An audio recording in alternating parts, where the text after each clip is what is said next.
I gave people all the stuff they really needed. Social security checks, utility bills, TV guide. I want a TV guidance counselor. TV guidance counselor.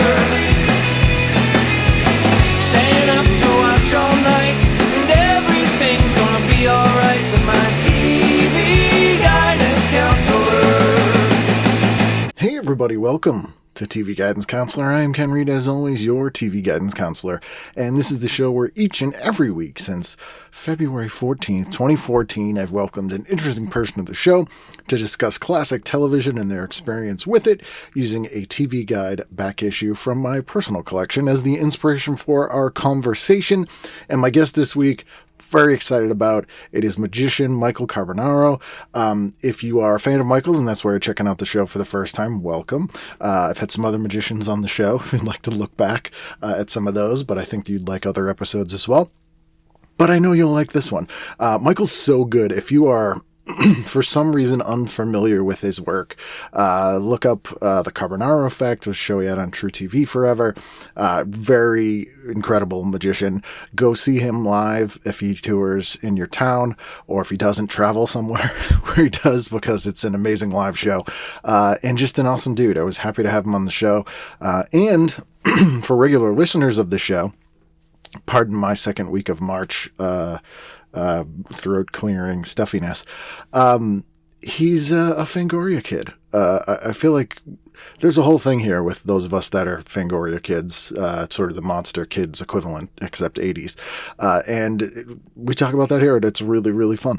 So please sit back, relax, and enjoy this week's episode of TV Guidance Counselor with my guest, Michael Carbonaro. TV is my friend, and it has been always there for me in time of need. Michael, how are you, sir? I'm so great. How are you? I'm very, very good. I wanted to have you on the show for a long time. I'm a long-time fan.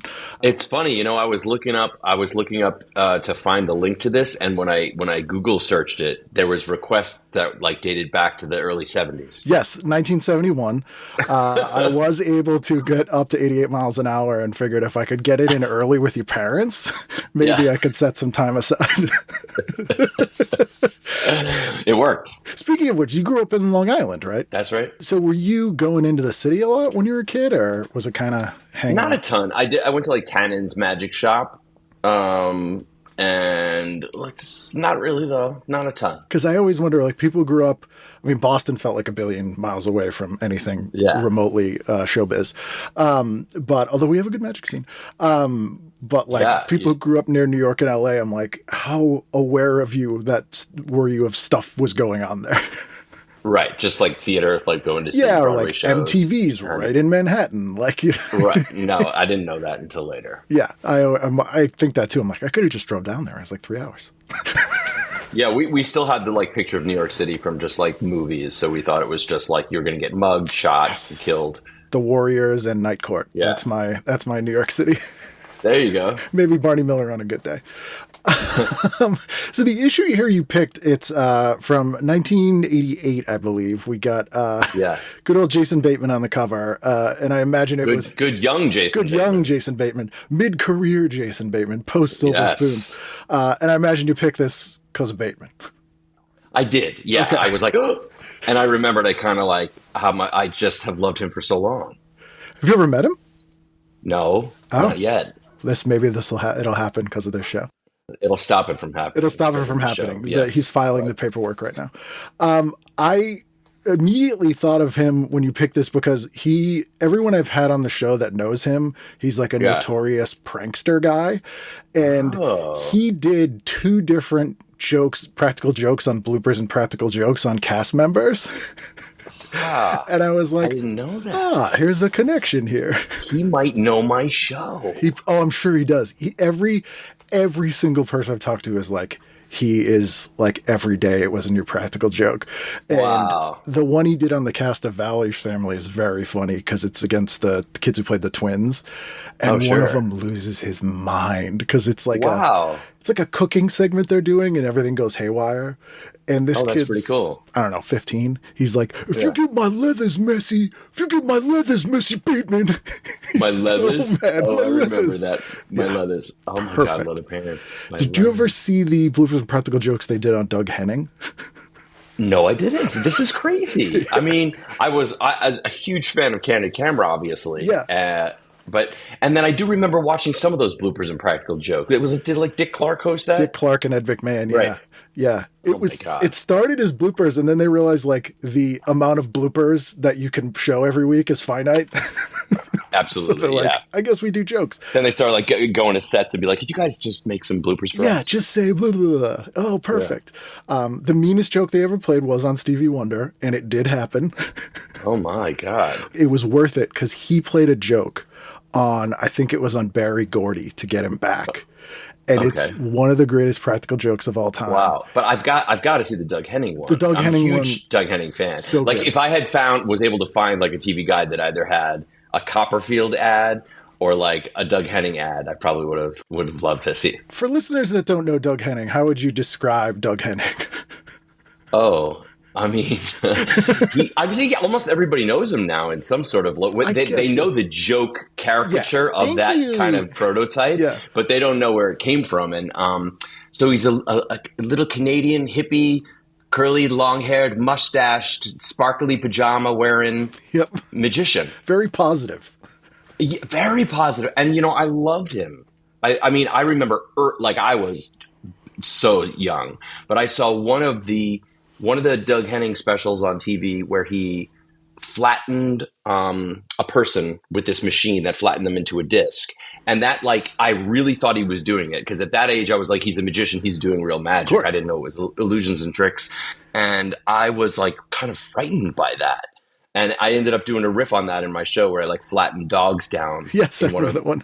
In a pet shop. Before that, on TV magicians, we had Blackstone, who was the traditional kind of great magician, but he's an older kind of vaudeville guy in a suit. He's that For sure. magic. Oh yeah. And Henning, nobody was like that. He was one No. of the Bee Gees doing magic for. There you go. Yeah. And I think he did 4 World of Magic specials, but that's the first place I saw Ricky Jay or some of these people where he's introducing them to us. But yeah, I think we're of similar age. So Copperfield's probably And then Copperfield. our first big event magic shows, I'm imagining. Exactly.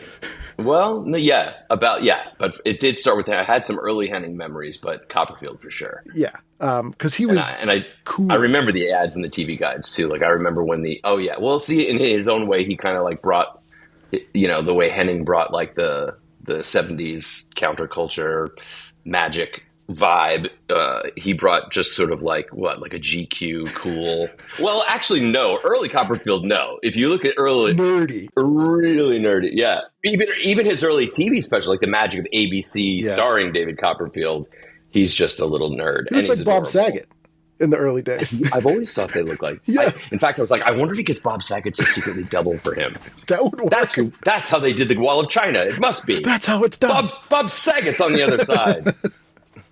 And then he outfeigned him. Yeah, you're right. The early days, it's sort of geeky. You look at this guy and you're like, this guy practices a lot. You just had that feeling. Yeah. And then later he was all I'm doing cocked eyebrow and only seducing women with Peter Gabriel songs. You're right. And I learned a lot from that. I mean, man, I learned, Gabriel and, Genesis. Yep. All that music. And I still listen. I'm a huge Peter Gabriel fan, but I can't not think of Copperfield striking a pose whenever I put the album on. With that rhythm. But synth drums. Oh, yeah. Vaguely dark. He never got to Mike and the Mechanics. Yeah. My eyebrow goes right up. Penn and Teller were my big ones because those were as a punk rock kid, that was not the attainable, but it seemed more I could probably practice and learn that rather than this plane's gone. Well, and they were the anti-magic. Yeah. For those of you who want to be cool and punk rock. I mean, that was real rock and roll, Penn and Teller. But not like a Chris Angel kind of rock. No, not Chris Angel. Actual rock and roll. Yes. Actual punk. Yes, I'm fighting vampires. But my favorite thing about them was when they would pretend to be giving away a trick. Like, we're Right. going to show you how this is done, but that's not even how it's done. And it's like a weird Totally. extra trick. Absolutely. And, a lot of times they will give away a secret that's actually a really good secret. And as a magician, I'm like, in the audience, but then I'm like, 5 minutes later, they fool you with that exact method, and no one has any idea that they just taught it to you, and Right. they're still fooling you with it. So it kind of doesn't matter. Right. Do you, before we get to the listings and stuff here, I'm always curious, like, for my friends who do magic, who I'm always super impressed by, because the things I always did as a kid but was not good enough to practice and get really good was martial arts and magic and playing guitar. But I learned some Put the principles. three together, and you could have been a star. I could have been Chris Angel. That's right. Is, doing magic on TV now seems really difficult to me just because everybody's like, yeah, whatever, it's on TV, you just do CG. Yeah, that's a rough one. If you don't have the genuine reaction from the person, that's why like Blaine came on the scene and really it was about the people's reactions to the magic. That's what made it, and that's what made my show work too. Is that we're in these like scenarios, but I'd still get hit with that every single time too. It's like, oh, it's that's why I love when people come to my live show, because they can see me doing real. Yeah, right in front of it's them. right in front of me. But it's hard. It's hard to stage, yeah. And I think that like the arena of like magic on a stage on television, unless it's going to be like AGT or Star Search or something like that, is you're not going to have a TV show that's like a staged concert. Yeah, you can't impress people the way that those Copperfield things did, or had, because it's just like, Yeah. I You'd have to address it really hard the Yes. whole time, and in all the promotion and everything. I don't think it's undoable, actually. maybe if it was like it'd have to be huge. You're like, I think. Yeah, like and I hate doing like TV spots, like promotional talk shows and stuff like that. But like when I went and did Kelly Clarkson, she's the best. Yeah, everyone and loves like her. that's oh my god, she's great. And that that trick's really happening in front of her, because Yeah. she's just genuinely in the moment and reacting, and she's so excited, and like that's how you showcase that it's really happening. Unless you're like, oh, Clarkson's in on it too. Yeah, but which is cheating. Johnny Carson banned Orson Welles from the Tonight Show for that. You ever heard that story? for what? So Orson Welles, big magic guy, magician. Sure. And also Carson. And I'm telling the listener, not you, I know you know. And Orson Welles was guest hosting for Carson and was doing Okay. a mentalist bit. And Carson he pulled showed it. up just to see it. He was hanging out in the Yeah. back, and he realized that Wells was using audience plants, and he was like, nope. Oh. And he was like, nope, you're never coming on the show again. Really? Yeah.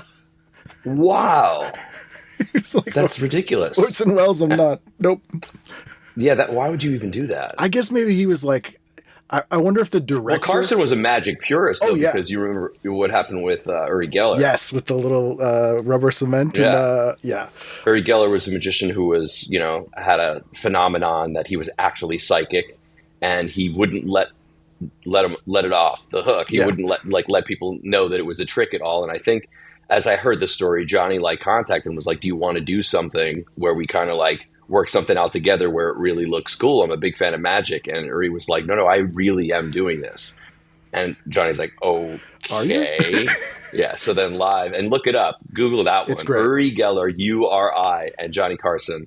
And Johnny, right on live TV, is like, "Okay, I'm gonna show you how psychic you are." And he put these demonstrations that no one could ever pull off unless they were actually psychic. Yep. And Yeah. the poor guy's sweating. And He didn't screw him over. He made the rules fair. If he was actually did. psychic, he could have done it. yeah, he was so kind about it too. He's so kind. Oh, I love the part too, because he was even because he kept saying well, it doesn't always.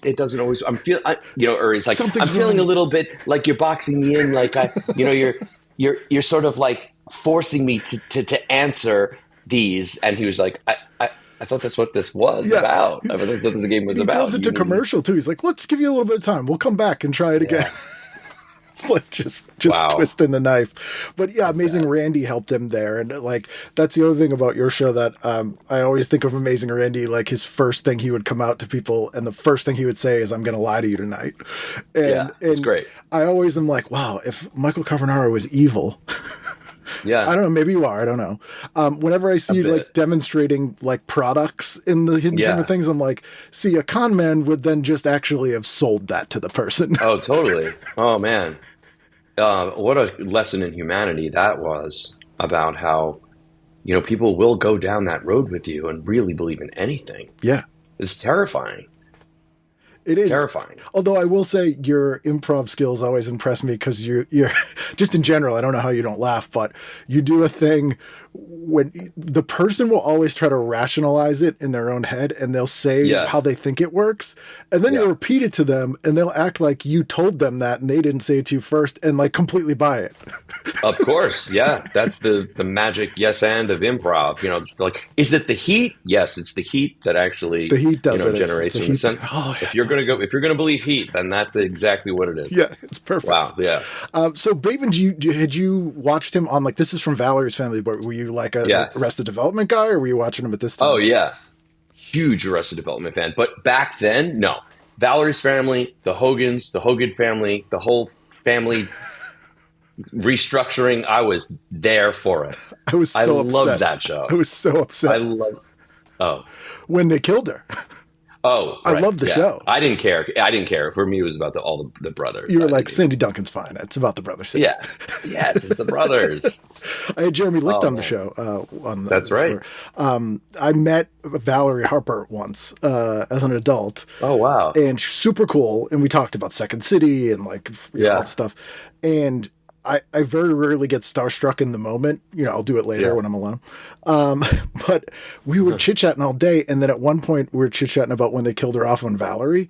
And I just just started like welling up. Oh my God. Like super surprised me. And she was just like, just hugged me. Oh my God. And I was like, this is the most embarrassing thing that's ever happened.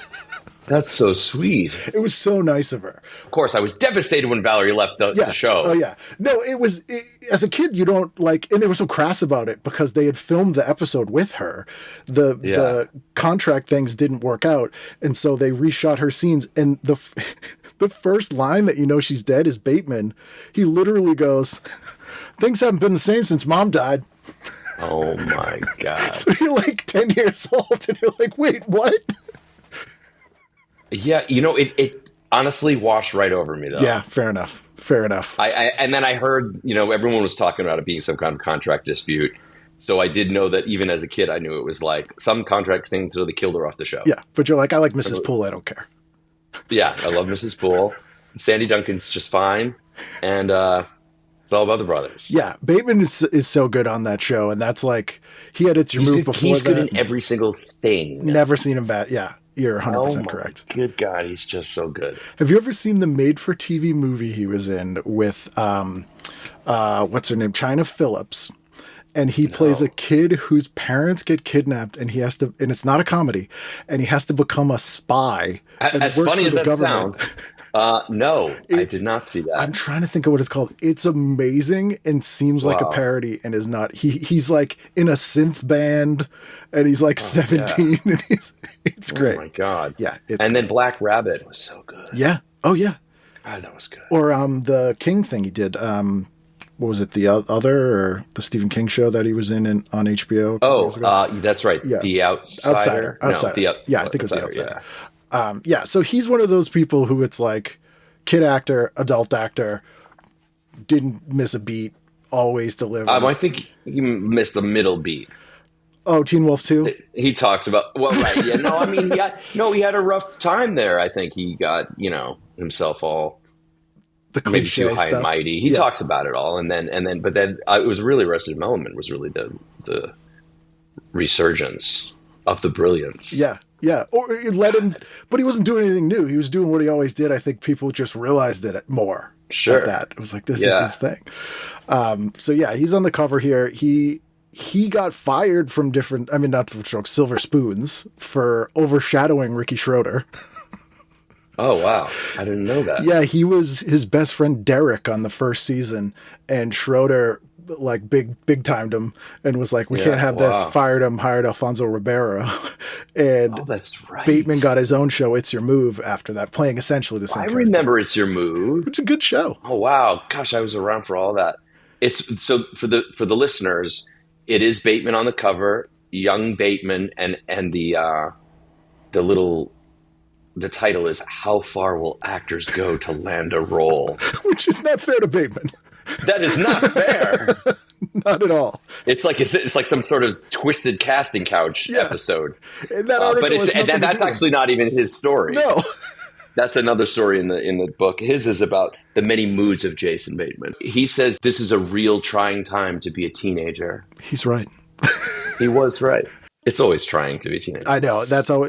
He did do some very special episodes of Valerie. Valerie was the first show in America to use the word condom. Really? Yes. There was like a safe sex episode, and there's also an AIDS episode. Wow. Which is terribly done, but they at least did one. Yeah. But it was like an early show that like tackled a bunch of like these sort of very special things. Well, I remember Different Strokes. Mr. Bicycle Different Strokes Man. had that kind of like the pedophile one, right? Yeah. Yeah, I remember that one. I guess they didn't use condoms. So they would have said nope, it. didn't say it. If they did, it was left to our imagination. Tarzan never wears a shirt. That one, I always bring that one up because the weirdest thing about those very special episodes is you have these like 50, 60-year-old TV writers who they're like, can you do a thing that kids learn from? Cool, but I can make it funny still, right? And in that one, Dudley goes, he made us play a game called Neptune, King of the Sea. I didn't know. And as a kid, I'm like, what is that? That's just some writer being like, all right, but it'd be funny if one of the games had a funny name. Right. I'm like, what would that be? I have no idea to this day, decades. I'd probably involve the bathtub. I would imagine maybe a trident. Wow. But I'm like, that's some writer being like, well, you got Neptune, King of the Sea, never had a shirt there, Willis. Got to get a joke in there. I mean, it's so down. And then there was what was the Family Ties episode that was like the black box theater? Hey, my name is Alex. Yep. So it was Michael J. Fox speaking to the camera. It's a one-man show. His friend had died of, I think, a drunk driving accident, I want to say, or maybe it was a suicide. I don't remember. But he won an Emmy for it, I think. It was like, wow. Then everyone started doing that. Right. Wow. There's a Growing Pains where Alan Thicke, it's like a bottle episode where Alan Thicke is in the driveway with one of Mike's friends who said she's going to kill herself. And he's a psychiatrist. And the whole episode is them in the snow in the driveway. And he's like talking her out of it for 22 minutes. Oh my God. I'm like, thanks, Growing Pains. I'm gonna do a screening of all of those. You should. It's like a quadruple feature night, serious sitcom night. There's something. I'll give you a list. There's plenty to choose from. There's plenty to choose from. That's a really cool idea for a party. I love that. We do crazy parties. We watch like really bad movies, and what are some of your favorite bad movies that you discovered there in these parties? All right, my husband is so much better at this. It always involves like sorority girls gone bad. Okay, so like Sorority Babes in the Slime Ball Bowlerama or Slumber Party Massacre and that kind of stuff. And just exploitation, all of the terrible, and then, gosh, I wish I could even tell you titles. I don't know. It's for your own sanity. They're really, really bad. Stage Fright, I think one was called. Yeah, Stage Fright, Italian movie. Michael Soavoy, the guy in the owl mask. Was it that one? That's right. Yep. Yeah. That's a weird late stage giallo movie. And they're like rehearsing for a show, but it's the same like 3 steps of choreography over and over and over through the whole movie every time they're rehearsing. Classic Italian giallo. Yeah, those are meant to watch in a group and experience. Totally, together. and scream and yell and laugh because it has to be that. Yeah, because if you watch it alone, you're like, this was a waste of my time. Oh no, you can't do that. No, which is fantastic. I don't make it through all of them. Peter will go to. They just had down at the New Beverly. There was like a triple feature of. Wait, what was Prison Girl? Oh yeah. Yep. They all sounded like the exact same title. Yep. Those and the posters all look the same. Yep. Wendy O. Williams is in one. Yeah, all those Roger Corman 70s prison movies. And then all the Philippines ones with Pam Grier, which are like, man, these stunts are... Whoa. I think that guy died in this stunt. That does not look like that was... he made it out of that one. Yeah. I had Alan Arkish on who directed like Rock and Roll High School and a bunch of other stuff. Yeah. But him and Joe Dante worked for Roger Corman at that time when they were doing the Women in Prison movies. And they edited the trailers. And he said they had this footage of a helicopter exploding, and they would put it in every trailer. It wasn't in any of the movies. Oh, that's great. Like, that's great. That's how you would end every trailer. This helicopter exploding. And everyone was like, I want to see that. That is so smart. That's so smart. Are there any movies that you've seen that like a magician or magic is a key plot device that you've enjoyed? Because I always think of stand-up ones where the stand-up's never very good, or like it just doesn't feel right. I mean, Magic, Anthony Hopkins, he's a ventriloquist, but he is a magician, and there is that sequence where he's like, he's really tripping the girl out with the magic trick, and then he like confesses how stupid and easy the trick is. It's actually a really great trick, by the way. That one. And let me think. Any more like... I did like The Prestige. Yeah. But that was all a world that's silly, not real. Yeah. Wait, that was the... Yeah, that's Prestige the twins one. Yeah. Yeah. Okay. With Tesla. David Bowie has Tesla. That's right. I mean, that was cool. It was cool, but it wasn't really cool. Yeah. The other one came out at like the same time. Yes. And it was not as good. No, I'm trying to think of what that one was called, and I can't remember now. Gosh, no, I don't think so. Not even Bill Bixby's Houdini biopic from the 70s. No. Where he learned all his tricks, which is just strange.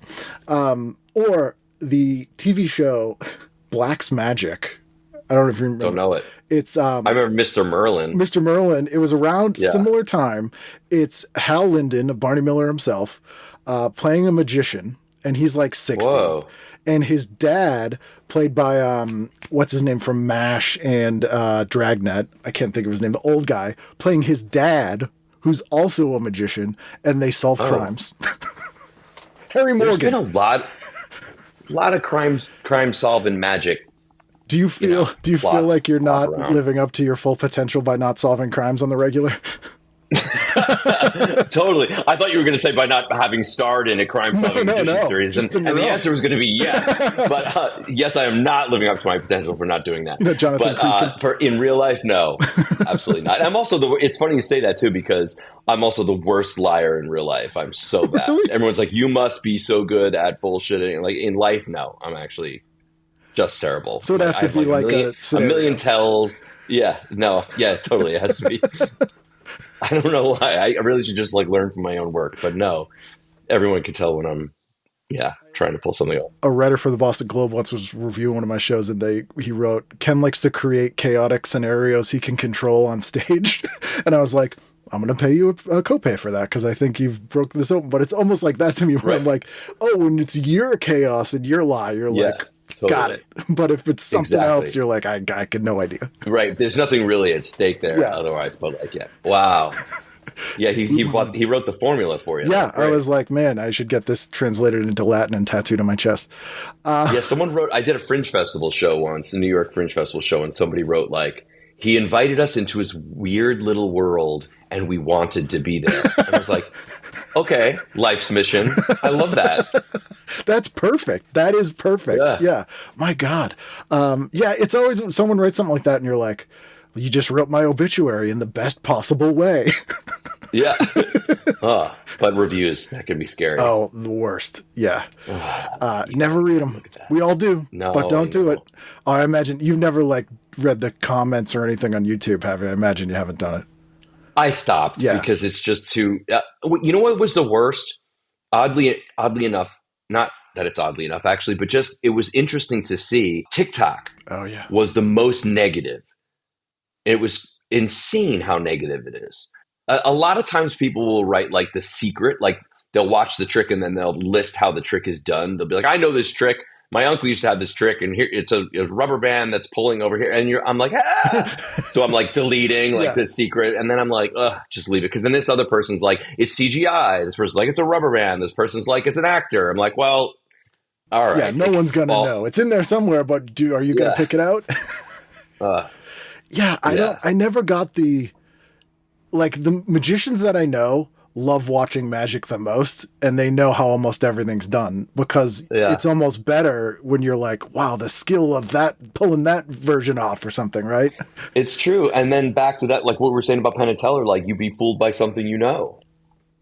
Yeah. It's great. I've never seen it done. I mean, my buddy, Handsome Jack, he's an entertainer. He fooled Penn and Teller on their show with like the most basic of like first things you learn in magic.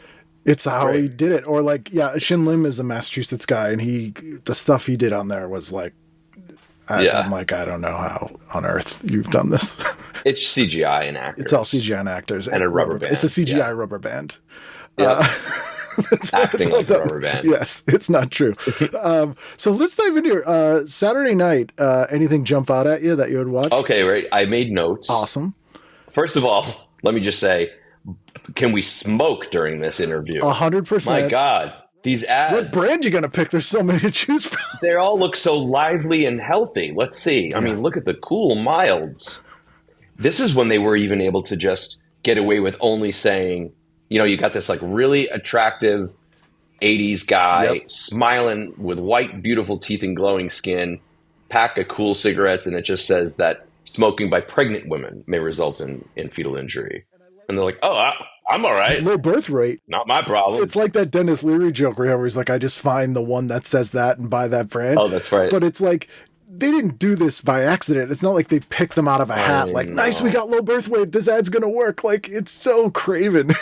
It's really gross. But all right, looks I'm like going he's to having zoom. fun. Yeah, we get the He's having a Marlboro great time, guys. and all those Marlboro men are around. I remember then Joe Camel came out, and then it was like, that's when they started talking about, like, it's targeting to children. I'm like, what do you mean? It's a cartoon character. Did you have kids you grew up with who, like, collected Marlboro Miles and Joe Camel stuff? Yeah, my brother. Yeah. Yeah. My God. We would have, like, a sleepover, and a kid would show up with, like, a Marlboro sleeping bag, and we'd be like, okay. And Marlboro Miles. Okay, wait. I used to go into, like, my brother's room, and I would, like, steal the cigarettes and break them. Nice. And then I would leave, like, cash in there. Like, I know they were expensive, but you could. But I'm teaching you a was, lesson. like, probably $1.25. Well, I skipped through in the movie section. What did I put? Just the ones that were. Well, Mr. Mom. I was like, whoa. Peggy Sue Got Married. I love that movie. And the Quest, because I would have to say Henry Thomas was. Well, if it wasn't from Time Bandits when I was like an infant in the movie theater, Henry Thomas was probably my first like boyhood crush too, and I watched every single movie he was in, and The Quest was so great. This is a Terribly weird great. movie. It's not in the Henry Thomas oeuvre. It's not talked about. It's not Cloak and Dagger. It's obviously not Cloak and not E.T. Dagger. But this was like the last one before he became an adult. I think. And I haven't seen this in years. They only give it 2 stars. I put an extra star. You got an next extra to it. star. Oh yeah, when I opened the guide, there was only 2, and now there's 3. It's him in the outback, and he's an orphan. It's a weird movie. Yeah, and there's like a monster in the lake. Yeah, and they're trying to solve what the monster is, and eventually figures out. Well, we can't ruin it. Ruin it it's a for rubber everybody. band. So did you have cable when you were a kid? I don't know. Would I have needed cable to see The Quest? If it was on TV, probably. I remember the first time. I think we got cable. Yeah, I remember when we got cable. Well, we had MTV. Yeah, then you must have had cable. Yeah. Right. But I think the first thing that came in when like my dad came home and he's rigging it up and we're like, "What's going on? What's going on?" It was like Clash of the Titans. Yes. That they played over and over and over and over again. Like they're like, we spent a lot of money on this, and we're going to show it 4 times a day. And it was great. It is cool. I love Clash of the Titans. It's really good. What's the owl's name? I love that owl in it. The little Bobo? Yeah, Bubo? Yeah, like the little mechanical owl. Bjork? I think it's Bjork. Yeah, it's the Icelandic singer Bjork who is in the Sugar Cubes. It's a little owl. And then I get kind of upset when they did, because then they were going to remake that. And I'm like, no. You're not remaking Clash of the Titans. Nothing is worse than seeing empty, floaty CGI replacing a practical effect that had weight to it. It just doesn't. It hurts. I hate to be that guy, but I'm like, how are you kids putting up with this? I know. And then I look at some of the effects that I remember so fondly that are really laughable and ridiculous. But it's still not the same as... There's just something that's so easy about the CG that just doesn't even... And I know it's probably... And there's artists that build all that. Sure, there's good ones. And there's some wonderful CG, But God, when you see it, it just takes me right out. Like when the eyes were blinking in Shape of Water. Yeah. I was so mad. Yeah. It just took me... Everything was so beautiful, the makeup, and then the eyes would go bleep. And I'm like, oh. You gilded the lily on that one, guys. You had to go too far. Palpably angry the other day on a plane when someone was watching the new Superman. We tried to watch that, and we couldn't do it. It was like a video game, and not even like an advanced video game. Yeah. It was so CG. I was so upset. And I love Superman, and like that's probably the best Superman movie I've seen in a long time. Is it? But it's still, there's no dynamics to it. It literally is. Do you think I just lost I lost the fan base right now? Yeah, no. But you're right. The CG fights, you're like, I'm watching someone play PlayStation for 10 minutes. Oh, and even like when all that black goop went over him and It doesn't hold. dog. It actually, I knew we were in trouble right when it opened, and the CG dog came over and licked his face. I'm like, what? You couldn't is this? get a dog, guys. We have dogs. We have like, dogs. We have dogs. Oh my god! You CG'd the dog. Yeah, like there's all these poor canine I didn't have actors. time to teach it how to lick his face. No dog's I'm gonna saying lick do it. someone's face. You can't make them do that. It's against regulations. Yeah, there's not thinking about it.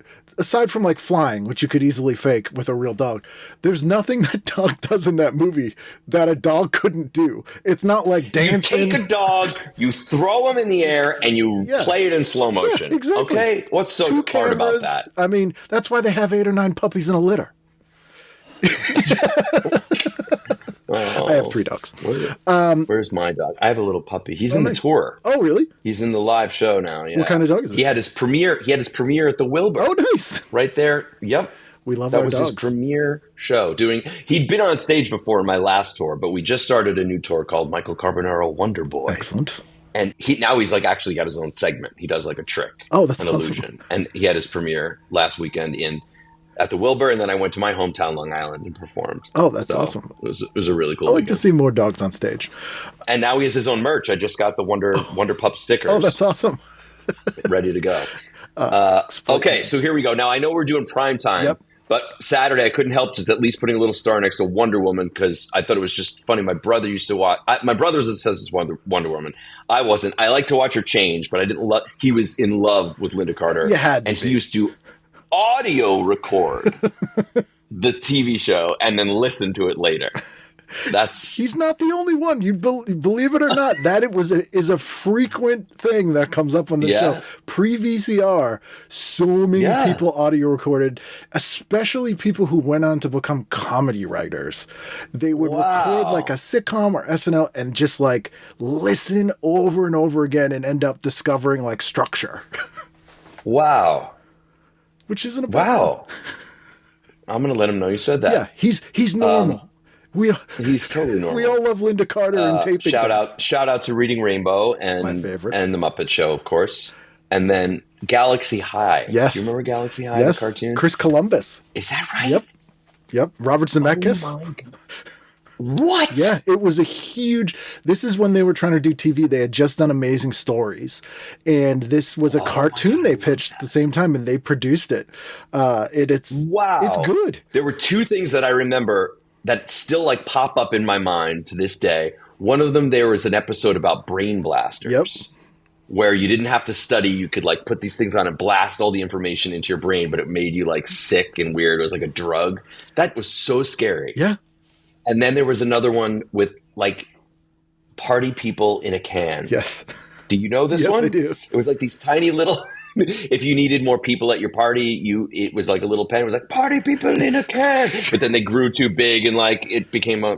I love Galaxy High. Yeah. Wow, I had no idea. It's a quality show. It had good people behind it. It is. They only did 13 episodes. It was a huge bomb. Say, I didn't remember about it. And it was expensive. Yeah, I still have the theme song in my head all the time.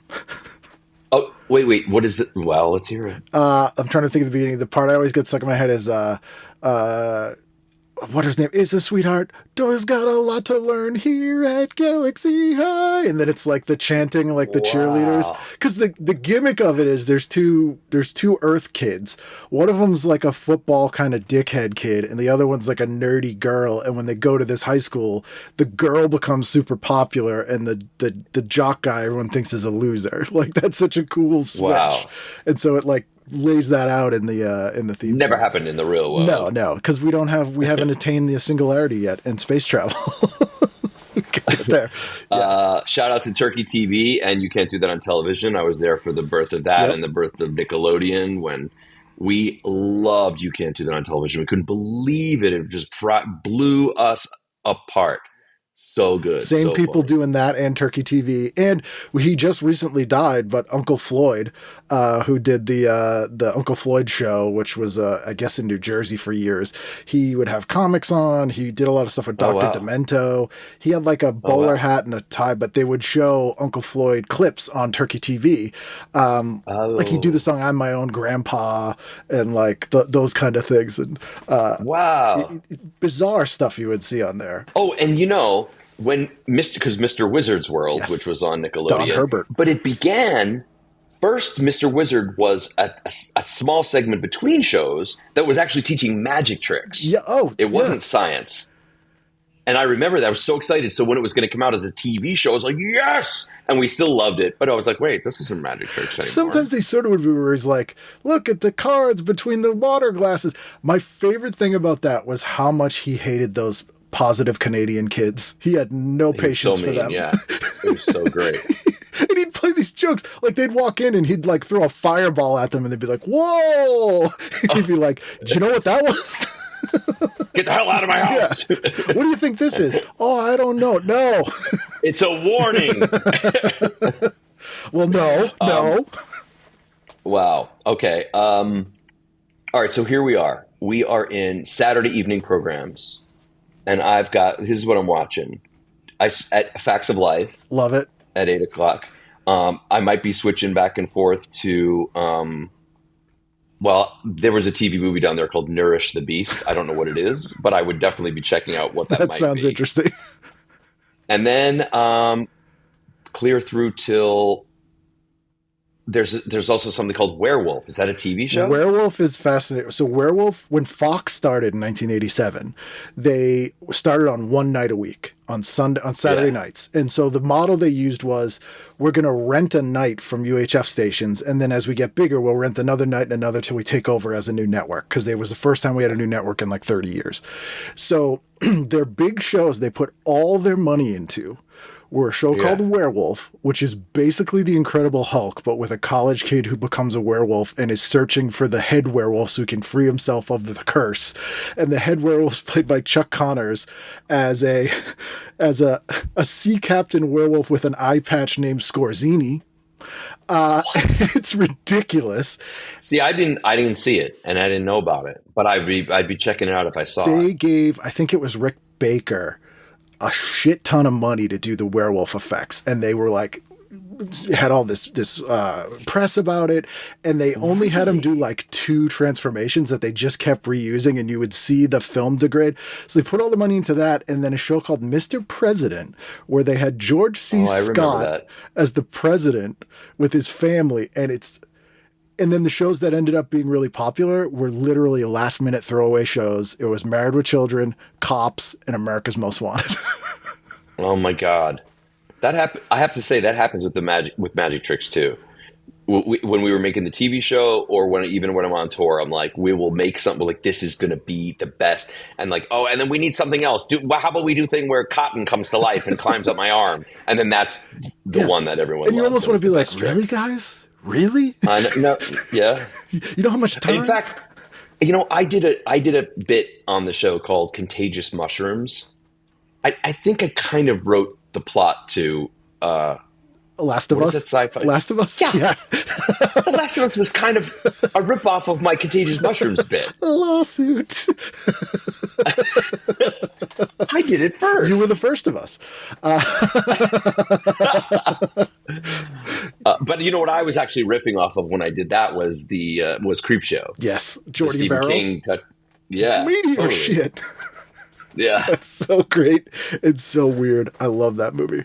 Donna Reed. I used to watch that all the time. I love her now. I used to I would watch Nick at Night a lot. It was the brother. Oh, so there you go. Yeah. See, he was in like a lot of Disney stuff too. Yes. That actor. Yes. He was around a lot. He was in a lot of those Wonderful World of Disney. Like he was like this. He was the guy when they couldn't get child Kurt Russell, they got him to be in the movie. And you don't know his name. No, I have no idea what his name is. That's so sad. I mean, I know. Legend. Have you ever heard the Walt Disney Kurt Russell story? No. Walt Disney, when he died, he had a piece of paper in his hand, and all it said on it was Kurt Russell. Wow. And I've seen people ask Kurt Russell about it. He's like, yeah, I don't know if he was thinking of a movie or what. I'm like, Wow. Oh, that is so beautiful. so I would love to have like a Disney sculpture with just a little piece of paper and that Russell. written on it. Yeah, and only you know. Oh my God. It's like Rosebud. Kurt Russell. Kurt Russell was Disney's sled. Wow. How did we know? But I was watching Donna Reed for The Brother, and I didn't know why I liked him, but I liked him. When did you realize that was like, you did know why when you like some of these guys? Well, I did because, I do know that when I try to think back to when I knew, because it's a weird layering of like knowing, but then like willfully not knowing. Right. And like, I had an ET poster in my house, in my room, and really small, so no one could see it, in the border, I wrote, I heart Elliot. That's adorable. I not only knew, but I knew to not tell anyone. Yes. That's how you know it's real. How sad. And now kids today are like, I love Elliot. Yes. I'm like, hey. Really? That's not fair. Stop making lewd jokes about Reese's Pieces. Yeah. It's. I did have a crush on Donna Reed herself. Like, but again, as a kid, I'm like, she's pretty. I don't know. But I've watched Patty Duke. You look like a Patty Duke. I liked the show, but I didn't have a thing for her. Gidget I liked. But Donna Reed I've watched now, and it's fun, but you realize that she's out of her mind. Like, every episode is her being completely unreasonable and crazy. And everyone else being like, oh, okay. I haven't watched that in a long time. It's fun watch. Wow. It's the crazy lady plot. I mean, not as overt trope. as like I Love Lucy, but when you realize you're like, all of her actions are weirdly unreasonable and have caused all these things. There's a great Christmas episode with Buster Keaton. Oh, really? It's like 1961 Buster Keaton in it. Did you ever see the Candid Camera that has Buster Keaton? No. Oh, wow. It gave me an idea for like a scenario of how he was at a diner and he was like eating soup and just dropping his watch into the soup and getting himself all tangled up and things dropping.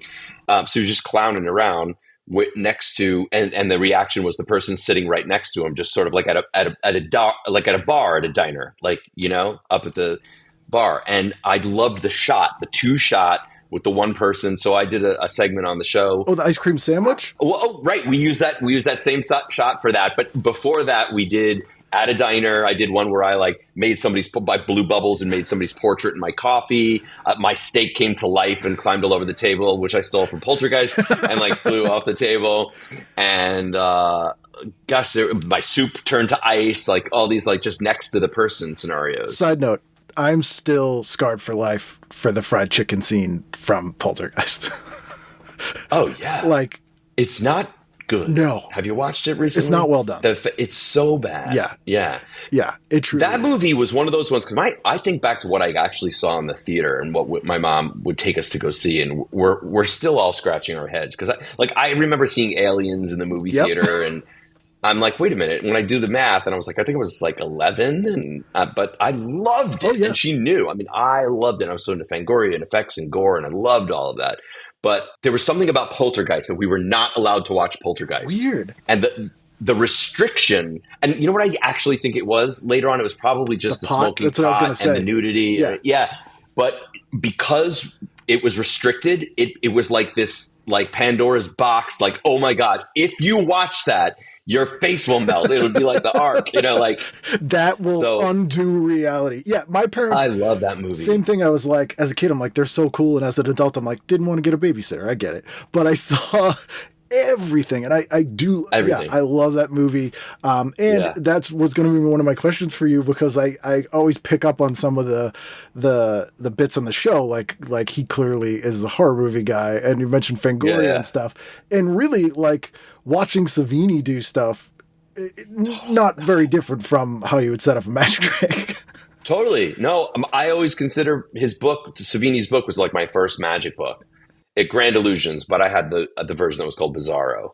And I still have my original one that's like falling apart, and there's like clay stains on the pages and all those magic effects. I mean, yes. Oh God, I love Savini. It's Scream Greats Volume 1. Yes, I have it on Laserdisc. That is the best. Yeah. Oh, you do? Yeah, and Volume 2, which is... I have it on VHS. Volume 2 is just Satanic With Panic. The witches? Yeah, it's like, what was the purpose of that? We want more Savini. I thought it was more Savini. Yeah. I was like, yes. And I love when Savini would show up on like Letterman or like, it was so good. Have you ever met him? Mm-hmm. Weirdest guy. It kind of was a bust. Yeah. I tried. I was trying to explain myself, and I think I thought maybe he would know my show and be excited. So I'm like, I had to take it from zero, and I was like, and I'm a magician, and I've watched your stuff, and also like I've used tricks in it, and he's like, and I was like, oh shit, I'm a I was little just intense that guy. man. I'm a little intense man. He has no idea who I am. No. Fuck. No. I've bombed out because I don't get starstruck except for I think Savini. I did. Weird Al. I blew it. Oh, God, I couldn't speak. I was an idiot. Really? Oh, I'm sure he was nice about it. He's so cool, and I'm sure. But like, geez, I caught myself. I like went over. It was at a party, and I think I like went over not one, not two, but 3 times to try and retell what I was trying to say. It was not good. And then Copperfield, when I first met him, I was starstruck as well. Yeah, I bet. I mean, that was like Mufasa. We have to reintroduce you to Weird Al. I've gotten to host a couple things with him and like screenings of UHF, and he is like the nicest, most patient, humble guy. Like just I'm sure he just laughed it off. And yeah, he's seen me do. He's been some shows where I did a set and stuff, so he knows who I am. Yeah. But can do it again. Yeah. It can be redone. I can do it. Yeah. I'll go for a 4th time trying to explain 4 times myself. the charm. But I'm like, it was so hard to articulate, but so much. Like I learned comedy from him. Yeah. I mean, it just like complete staple in my entire life. Like, and still, he's just so good and so kind and so wholesome. Yes, but edgy and funny still. But edgy and I was gonna say weird. Well, yeah. You think? What? But like. Man, but I mean, then that reflects in the way I do stuff. Like I'm really wholesome, but yet like we call ourselves wholesome, and it's funny that the show is like a family show, but we scared the fuck out of But it's not scare tactics. Like that show is not scare mean-spirited. tactics. Like you're not mean-spirited. Right. Yeah. It's so funny. There's and I can't even define exactly how it is other than to think to myself that I care for the people. And like, so it's like, I'm going to put them through the ringer a little bit, but like no more so than I would want to be done to me. No, I've never seen someone on your show legitimately think they were going to die. Well, you haven't seen that footage. We haven't released that's the Girls Gone Wild, the late night. But Scare Tactics is like, that's all it was. When that show first came out, I actually like was so sad because I had wanted to do like the Carbonaro Effect show, like as a magician, how can I do scenario? I loved Candid Camera, and I'm like magic, and together I can make people believe in these things, like witnessing an alien, and so when that show came out, I'm like, fuck, that was my idea. But then I realized later it was like, well, not exactly, it wasn't. So I feel better about that. Yeah, but. it's good natured. Like everyone's in on it. Like it's not just like mean spirited pranks. Which I always say. And Candid Camera was like that too. Like when we had that resurgence in the '80s, where you had the new Candid Camera, and then the one with Dom DeLuise, we started getting like totally hidden video and these other ones, and they would do like weirdly mean spirited jokes. Yeah, or when Peter Fun tried to do. Oh yes, that was not happening. Do you remember the dirty Candid Camera tapes? Like, what do you say to a naked lady? Yeah. I remember seeing those at the video store and being like, I'm confused by this. Yeah. And I have, sometimes I think up ideas for ones, and I just like tell my friend, like, it would be really cool. And I'll like come up with them, like, I'm never going to really dark shoot ones. It, kind of, yeah. You need to have like like hire someone to do alter ego. Yeah, like I know to do an alter ego. Yeah. You're Chris Gaines. Right. Oh, I like that. Yeah. You can do that. I do want to mention too, on Saturday night, Dolly is on, and I don't know if you've ever seen, this is her. Don't know it. So in 87, 88, she had a variety show, and it was like the last network variety show, and it's awesome. Like Miss Piggy co-hosted an episode with her. There was sketches. With Dolly Parton? Yeah, you can find it on YouTube. Really? It's great. It's funny. She would do a Q&A with the audience at the end. Oh my God. See, I know. I tried to crack getting like networks interested in doing a variety situation. Not just now. We're not. Yeah, they won't have it. They're not into broadcast. They want everything's a niche. Like I can't tell you how many meetings I would have that would start with, "Oh my God, Michael, your show was so unique and original. Nothing's ever been done like that before. We can't believe it. And I'm like, well, here's what I want to do next. And I would tell them, they'd be like, oh, I don't know. That's never been done before. I'm like, What's it like that we already do? yeah. What's the next thing that's never been done before that you've already done that we know will work? I was pitching shows once, and I think I pitched like 17 shows one year. And one of them, they were like, and then they're like, you know what show we really love is documentary now. Do you have anything like that? And so I like just pulled something out of my ass. And the idea was, I was like, okay, Quantum Leap Video Store. So it's in the future, and you can rent someone's life for 3 days. So it's like like an anthology show, and they're like, we love that, write it up. So I go and I write it up. I write like a Bible and like a structure, and then they're like, this is too much like documentary now. I'm like, but it's nothing like it now. And I was just so like, perfect. So they never know it's like complete insanity. No. Oh, is it the dog? Is it the Wonder Pup? Yeah, this is Little Orca. This is Wonder Pup. Oh, is it a doodle? He's actually just a toy poodle. Oh, nice. We have a standard poodle and a labradoodle and a mutt guy. Oh, he's so cute. Yeah. For you listeners, He could do the he could rub his fur on my. Yeah. I don't know if you could hear his fur. He could do that. The bits in Superman. He could do the acting. Yeah, I believe in him. a real dog. So Dolly's like totally forgotten, even with all the. I've got to see that. All the weird, like everyone's picked up everything she's ever done because she has this rightfully so resurgence, and just completely look over that show. Don't know why. Have to see that. I absolutely have to see that. Alfred Hitchcock Presents. I'm watching. The new Alfred Hitchcock Presents. So this was USA Network. Interestingly, it started during the writer's strike in 87. And there were two things that the networks did where they go, if we use old scripts we already own, we don't have to pay the writers and we're not breaking the strike. So they would remake old episodes of Alfred Hitchcock Presents and colorize his intros. So they'd still use his intros. Eventually, they started doing original ones too, but it was a very strange. Yeah. It was very weird. So I'm just remembering like the actual black Nick and at Night white. used to show the black and white ones quite a bit. Yeah. Okay, that's so good. The one where the girl escapes from prison. Oh yes. Is so. Yeah, that one's amazing. Still gives me the chills. Okay. Now, by the way, and then I passed this over. It's so funny because I actually pitched a show called Wonderworks. Oh, really? Yeah, it was a PBS show at that time. It was an anthology of like adaptations of like fantasy children's books. Oh, wow. No, yeah, we tried to do it was sort of like a Cake Boss Carbonaro situation, but it's a disaster. It was a whole pitch deck just about the facility. Well, there's like, wasn't Justin Willman hosting Cake Wars too? Is there like a cake and magic? Oh yeah, cupcake.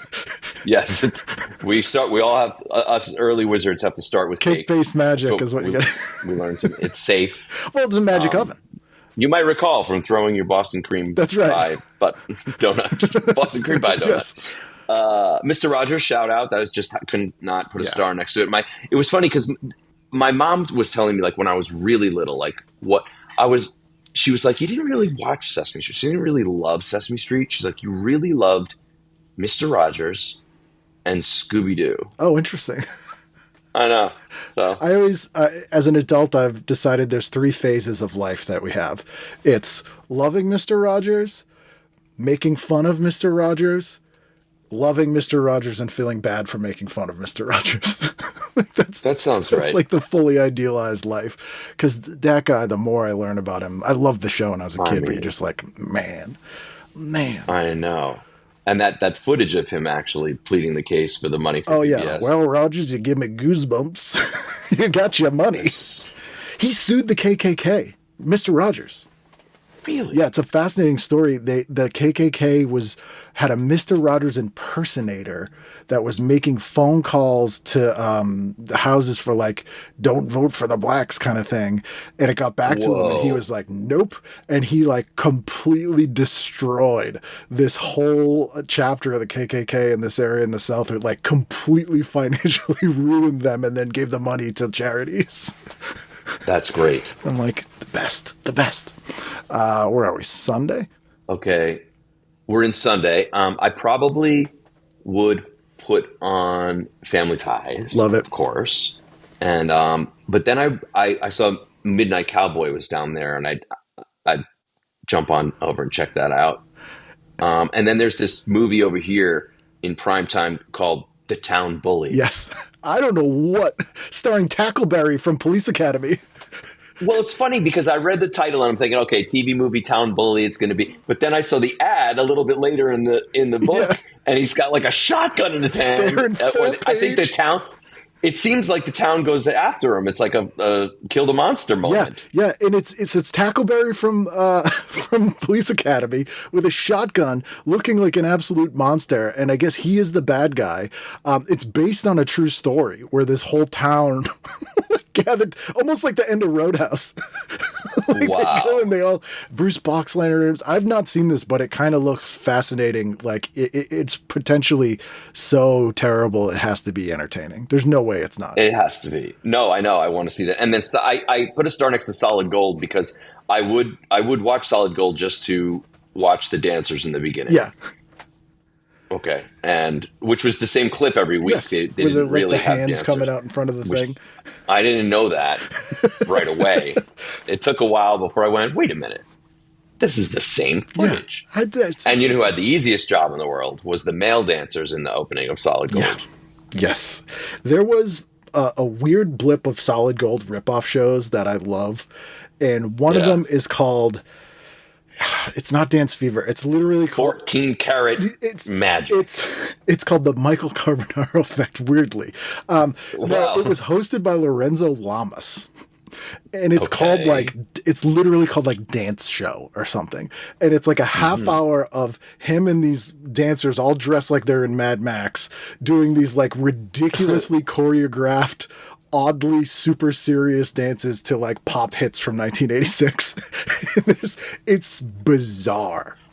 I don't know. That sounds pretty good to me. You could sell that now, but at the time... I could watch that now. At the time, no way. You're right. Oh, it's funny. It's so funny. I was at the gym the other day, which is funny already. But like, I was listening to just letting it choose songs for me, and "Private Dancer" came on. Tina Turner, "Private Dancer." Okay, no, I actually searched up "We Don't Need Another Hero," and I was listening to that, and then "Private Dancer" came on after, and all of a sudden I just had this epiphany, and I was like, "Oh my god!" I used to just think this was about a guy who like hired a ballerina for fun, to like dance around to any old music. Yeah. It's like a private eye. But I mean, it's been a long time, and I've known that show for so long, and I had baked it in as that's what it was, that I finally was like, oh, it hits you like a dancer. My God, born in the USA isn't pro America. She's a stripper. Yeah. Also, Beyond We Don't Need Another Hero has my favorite shoehorned in lyric. Okay. We all want to live beyond Thunderdome. Like, it has nothing to do with the song. They're like, you gotta have it in there. It's the movie. Yeah. It's like, need it. You gotta have it. Oh, that great song, though. Yeah, wait, so she's not saying, wait, we don't need another hero. We don't need another way home. All we want is what's beyond Thunderdome. But does she want what's beyond Thunderdome? She says it, but I don't know if she means it, because in the plot of the movie, it's called Beyond Thunderdome, but really what's there? You know? Once you have Master Blaster... That's what she wants. Yeah. I mean, I guess if Tina Turner wants it, you get it for her. We were gonna have Orca, my dog, dressed as Tina Turner for Halloween because he kind of has Tina Turner. Is he named Orca or Orca? It's Orca. Okay. So named after the boat in Jaws, yes. Which is, of course, named after, a whale. But not the magician. And I'm so tired of explaining that. I just said to Peter the other day, I'm like, when I'm out walking the dog and people ask me what his name is, I'm going to say Orco. Because I don't think there's follow-up questions. Yes. But every time I say orca, they're like, oh, but he doesn't look like an orca. He's so small. And an orca is black and white. And you can only name your dogs appropriate names for things they look like. That's right. This is an outrage. Stay there. I'm calling the police. Okay, let's see. Yeah, Town Bully looks insane. I got Mama's Family, which I remember watching and really being confused by. I hate it so much. And I hated it too, but I was like oddly like hypnotized by I'm like, wait, are they supposed to be wigs? Yeah. How come Are no they one, people wearing how wigs? come no one Or notices? Is she a young person in the context of the show pretending to be old? yeah, like none of the theatrics were landing, and it just so I would always tune in to try and understand. Yeah, that is, again, at this age, I would watch shows I hated, and not in like a hate watch fun way, just like I didn't Yeah. think you couldn't not watch them. And that's one of them. Well, yeah, there was nothing else to Yeah, do. you weren't going to not watch TV. You'd watch something. That's why, and I remember I would like one of the last things I'd watch before I went to sleep when I had my own television in my room was Laughing. Yeah, And I didn't love I hated it. but it was what was on, Yeah. and I liked them popping out of the walls in the beginning, and then I just hated the rest of it. But there was nothing else on. Nick at Night, you may or may not remember, made like a huge deal out of getting Laughing, and for like months they were like, "It's coming, I remember, Laughing." yeah. And so I was like, Yeah. "Man, this is going to be the best thing ever," because I love SCTV, and they were showing SCTV, and I watched it nonstop, and I'm like, if they're promoting it this much and they show SCTV, this is the greatest comedy show ever. Yeah. And I tuned in on the Sunday night. I remember it's a Sunday night. It was the first night they left, and I was like, what the hell is this hippie nonsense? What the hell is What is this? It's not funny. And my dad was like, oh, yeah, no, I remember the show. Yeah, that's what it's like. I'm like, why did they? However, on the flip, fucking loved Benny Hill. Oh, yes. Yeah. It's so bizarre. I mean, what a treasure he was. And I know it's wrong-ish. It's But harmless, though. It's just like It silly. it was silly. And we could look at it through two different lenses, I guess. But like, oh, God, I loved that show. It was so bizarre and fantastic. SCTV did a sketch called Benny Hill Street Blues. Oh, that's good. really good because it's so That's very well funny. observed and so accurately Benny Hill. Oh, that's good. It's very good. Laughing. Where are we? Tuesday? Yep, we're getting up to Tuesday here. Okay, so I put a star on Knight Rider. Yeah, you got to do it. I watched it really probably just to watch the effect of the light on the front of Yeah. the car, because that was pretty damn cool. Yep. The car had lights on the front Back and forth. that moved back and forth and made a sound. Like a Cylon. That was some cool shit. They Man. used to sell a car GPS that was officially licensed, and it was his voice and had the light and everything. Oh, whose voice is that? It's the guy from Boy Meets World, Mr. The teacher from Boy Meets World. Why can't I remember his name? Oh, really? I don't know. But yeah, it's him. Yeah. Just Wow. I had my first car was a Pontiac Firebird, white, which I don't really like white cars, but it was a good deal. And it had like ground effects on it, so it looked very cool. And I got a little alarm system, and it was a little red The Viper? LED that went back and forth. Yeah, I'm sure it was the Viper, but I had to pay extra course. for the special effect thing, so that they would be deterred. Yeah. In just seeing that red If they light. don't know what's there, what's the point of it? Exactly. That was a cool car. I crashed that car. It had T-tops. Oh, no. Were you okay in the crash? Yeah. Okay. I mean, obviously Car you're was okay not. now. You're like, Carbonaro's been dead Yeah. for 10 years. Who are you I'm talking synthetic from the neck down. in the It's cloud. completely synthetic. There's a connection to Halloween 3 with Knight Rider. Okay. And I've been able to make a solid argument that Knight Rider takes place in the Halloween 3 extended universe because there's a Halloween episode of Knight Rider called Halloween Nights, and they go to a Halloween party, and all the people are wearing the Dawn Post masks from Halloween 3, including the pumpkin, which was exclusively created for Halloween 3, clearly because they just went to the Universal lot and picked out whatever was there. But I'm Wow. like, and they have the silver shamrock things on the back and everything. And I'm Really? like, it's the same universe. That's cool. It's just like some guy was like, we need masks, go into the warehouse. Well, that's what the guy did when they needed a mask for Michael Myers. Yeah, this'll do. I don't know. It's like nobody knows this Yeah. guy. Okay, so then I put on Explorers, I love that movie. the movie, but then I got to stop because Valerie's Family's coming on. Yeah. And it's still I'm jumping Valerie. over. It's still Valerie at this point. No, No? nope. We got Valerie's. You know what? Look at this, darling. Our first look at it. Is this when it happened? Mark breaks Davis. Is it- High school. The special program puts Mark. Yes. Yes, it is. It is. It is the premiere of Valerie's Family. Yes. It is. This is the episode where they killed her off, and the producers hated her so much that not only did they kill her off in this episode, 2 episodes later, they had a house fire, and they burned everything that ever had to do with her. And they actually have Bateman going, "Dad, we don't even have any pictures of Mom left." And I'm like, how much do you hate this woman? And then they killed the dog. That was her dog in the first series. It was like, what are you doing? Wow. Like, Dad, I just discovered Mom had been molesting my brothers. And she's been embezzling money. She stole money from a children's cancer charity. She killed 36 children in this neighborhood. I found their bodies in their basement. Who would have thought Mom was actually the world's worst mass murderer? Yeah, they were just like, it's like, guys, just move on. You did it already. But yeah. Wow, but look at that. We got the actual episode where it flipped, the week when it flipped, friends. That split, there's one historical event in the history of the United States where the U.S. is split into before that event and after that event. And this is it. This is the one. We all remember where we were. Where were you when it became Valerie's family? I heard on the radio that... And then, of course, they're like, get rid of her name. Yeah. Now we got to get her name off the show. It's the Hogan family. They had a contest to rename the show. I don't know if you remember. I don't. They were like, what do you name the show? And like, I wrote in a ton of names. And I'm sure they just knew they were going to call it the Hogan family or Valerie's family anyway. But I remember that the night they were like, we're telling you what the new name is. And it was Valerie's family. Wow. And I was like, you son of a bitch. Like that you people. Wait, hold on. They had it wasn't between Valerie's family and the Hogan family? That was you would write in like your suggestions. So Valerie to Valerie's family. Yes. That's so stupid. I know. I was like, if you knew you were going to do that, why'd you have all us kids write in? I've got Unsolved Mysteries coming up. Horrifying. Next. Horrifying.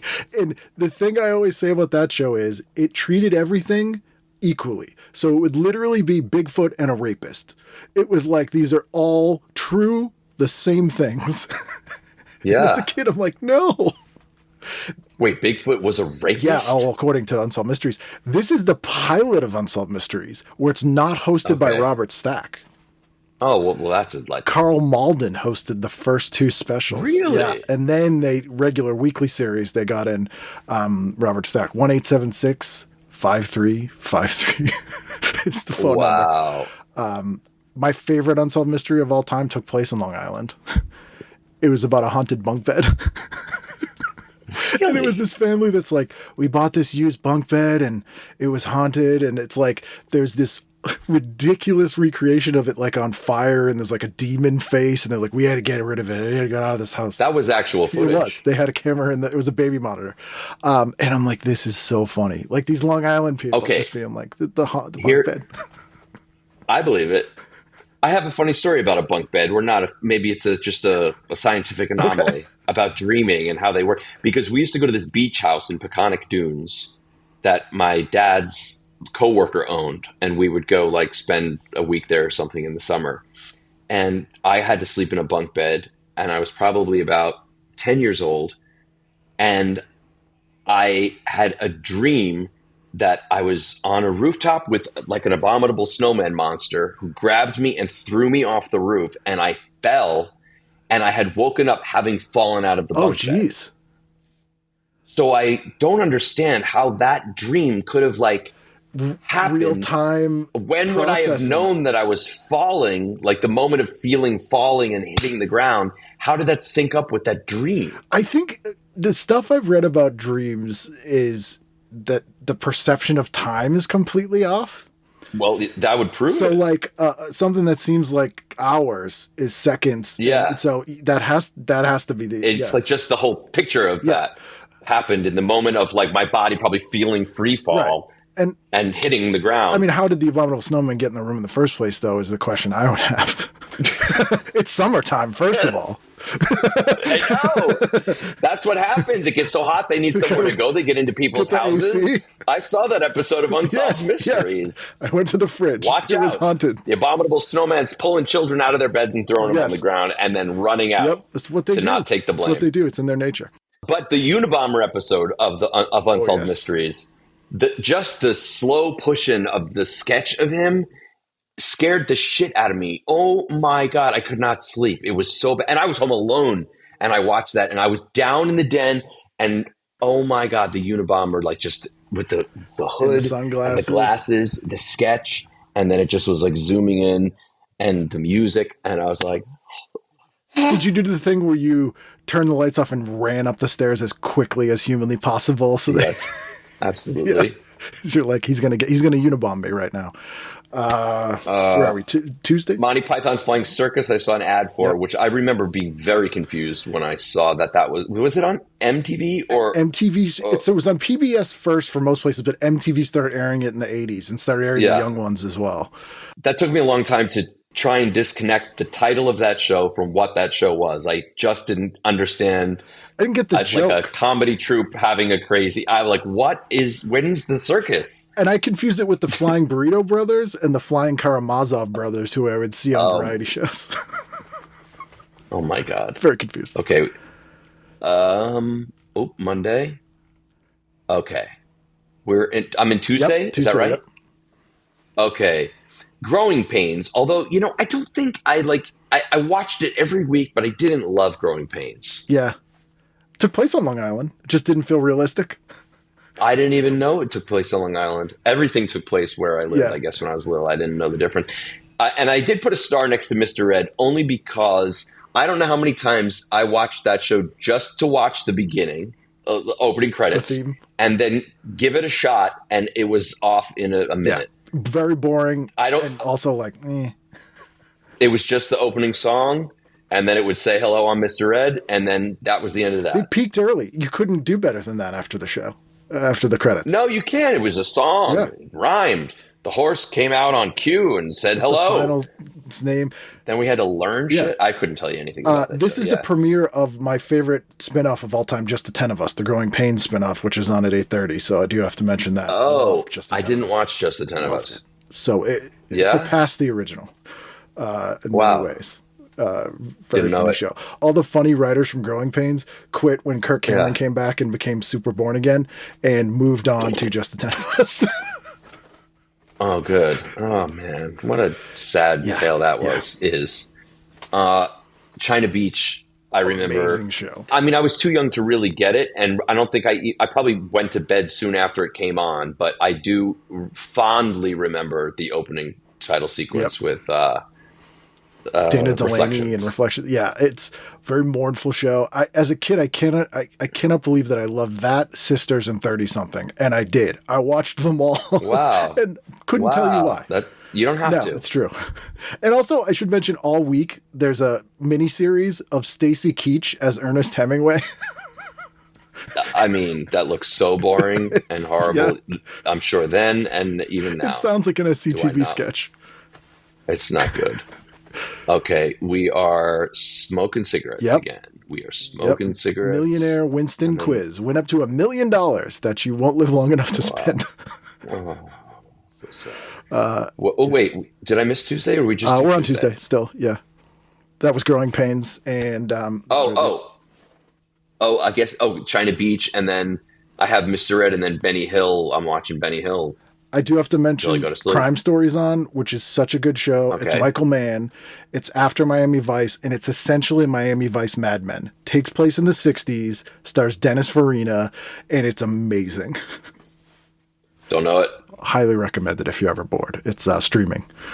I'm going to be watching. I've already got to watch Dolly and special episodes. Variety We get show. everything. Speaking of special episodes, this is a Boston edition, and on Wednesday there's a full-page war on drugs ad, and it has the most amazing American flag made out of drugs. American flag made out of drugs. And, that ad made me remember that time with the whole war on drugs. They had us believe, first of all, they had us just believing that people were going to throw AIDS at us. And also that there were going to be like really shady people in trench coats pulling us into an alley and asking us if we wanted to do drugs. Like that's how it was going to go fooling down. us. It wasn't going to be like at a party. It wasn't going to be like, hey, you want to like hang and try? It was going to be like, come here, Kid. Want to stick this needle in your arm? And you had to say no. And the parents would be like, there'll be guys that try to give you like this candy and it's actually LSD. I'm like, drug dealers don't want to give their stuff away for free. I'm like, do you know that guy's or number? to children with no money. Right. That is not what they're doing. They're not. Okay, into Wednesday, we're talking about Double Dare. I'm starting early, 7:30. Yep. I'm definitely watching Double Dare. Speaking of which, in Nickelodeon, did you remember watching the Magic special, the Halloween special? Oh, Mark Summers. Yeah, Mark Summers had a Summers Halloween He's magic magic guy. Yeah. No, I didn't see that. It was a Nickelodeon special. It's funny. It's him and Wow. Lance Burton, I think, do it. Really? Yeah. It's online. You can check it out. That's It's cute. fun. Okay. And then I'm going to watch Stupid Growing Pains again because it's on. Yeah. And then Head of the Class. I love that show. I love that show. It's still good. It holds up. It is still good. It didn't talk down to kids, and even though some people who were on it have turned into monsters later, it was like allegedly. It was funny, and of course I'm talking about Howard Hessman. It was funny. I did what was the show that he wrote that I did? I got to work with him one Hessman? day. Dan Schneider. Lizzie, Oh, not no. Lizzie McGuire. He did iCarly. iCarly, yeah. Yeah, I was on that. I had the Dan Frischman on, who's also a magician. He played Arvid on Head of the Class. He started as a magician, and the bloopers and practical joke he played on Dan Schneider is amazing because Schneider was starting to pitch shows at that time, and so he was like, okay, we're going to go pitch this show. I got us a meeting with Henry Winkler in the Valley, and we're going to pitch this show. But first, I said we'd go meet this kid in the hospital who's sick, right? They're a big Head of the Class fan. So they go there, and then the joke is, one of the kids has a contagious disease and they quarantine them in this hospital room and they're going to miss the meet. And Schneider loses his shit. Oh, it's that's so so funny. good. Highly recommend watching it. It's very funny. He's like, we have to leave. And they're like, you can't leave. We don't know what this is. And all this stuff. Oh my God. And then at the end, he's like, there's no meeting with Henry Winkler, is there? And Frischman's like, no. That does ruin it, doesn't it? It's pretty great. It's pretty great. The letdown's hard. It is. Like on Candid Camera, it used to be, once they added Smile, it was exciting to be on television. Yes. Like, I'm going to be on television? Oh my God. But in my show, too, it was like, not only, are you not psychic, or whatever I made them believe. There was one bit in particular where a guy ended up predicting the future by knowing everything that was going to be inside of this time capsule. And that was a hard one to explain. There was just a trick because he was so excited that he had the premonition about all of this stuff. And you have to be like, it's fake. I'm sorry. Like, it's not. Yeah. Okay. Highway to Heaven. 2 great Halloween episodes of that show. Really? Yeah. There's one with Michael Berryman from Hills Have Eyes. He's in 2 Highway to Heaven episodes as the devil. Oh, and it's that's amazing. Perfect. And then there's a Halloween episode that was written and directed by Michael Landon, and it's called I Was a Middle-Aged Werewolf. And he does his makeup from the teenage werewolf, and it's very funny. It's really, really good. Wow. Yeah, I remember really loving Michael Landon just because I watched Little House on the Prairie growing up, He's too. so charismatic. Wait a minute. Was Jason Bateman in that? In Little House on the Prairie? I think he was in a couple episodes of Little House on the Prairie. God damn that guy. He got around. Well, and he had Justine was on Family Ties at the same time. Of course. Dynasty Family. It's so funny. I don't think I could tell you a thing about Highway to Heaven. It was Michael Landon was an angel, and Victor French was a trucker who was his buddy, and they would travel around and like help people. It was sort of like Incredible Hulk. I feel like every other episode was at the Special Olympics. The villains were always real estate developers. Like it was pretty much that was the show. Oh, so that's what the highway was about. He had to get his wings kind of thing. Like he was an angel, but he hadn't done enough. Oh, that's making sense now. So this just makes me remember again back to Mr. Merlin. Yes. Which I was so excited when that show was going to come out, and all I could really remember is the opening credits. Yeah, that was about it.